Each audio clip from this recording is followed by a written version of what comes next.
right. So, guys, I've been working with a lot of your salespeople. I've done quite a few sales reviews. I did a sales training actually last week. And the big thing I want to tell everybody is, please, for the love of God, stop bidding. Okay? If you are emailing over a proposal to your client, you are bidding. I don't know how else to say that. Okay? When you send a proposal to them, it literally, the only thing they can do is look at the price. There's nothing that they can go on besides that. I actually talked to one of our painters in California about the fact that his proposals look the exact same as his competitors because they use the same software.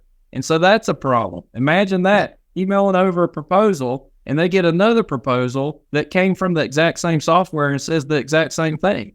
I mean, at that point, you are purely bidding. Whoever has the low price wins.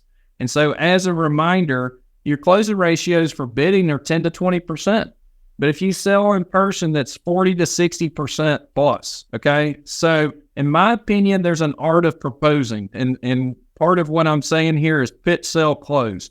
You want to create a buying experience. The vast majority of these people have done research and they called you. You're the expert. So your job is to come in, address the problem or challenge that they have, hopefully uncover some sort of underlying motivation or drive for what's happening, provide them some potential solutions, and then assist them in making a choice.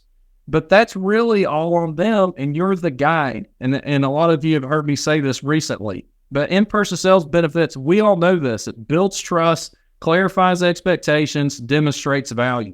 So how do we go about this? First, pitch the why, okay? After you figure out what the why is, then discuss why performing the work will address their pain points, needs, or desires.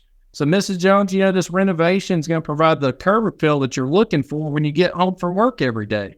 If that's the why, that she want to do the renovation so that when she pulled up at the end of her day, she can relax and say, this all looks good. I like the color of my house. I like the landscape. I like the roof. All this stuff looks good.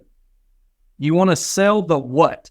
After you capture their interest, then present the benefits of your service, explaining the what your service will do to contribute to their why. Remember, different is what sells, so you need to highlight what makes you different. Very important. So Mrs. Jones, starting with our design service, we're going to work with you to determine ideal colors and materials which are going to provide that effect that you're wanting.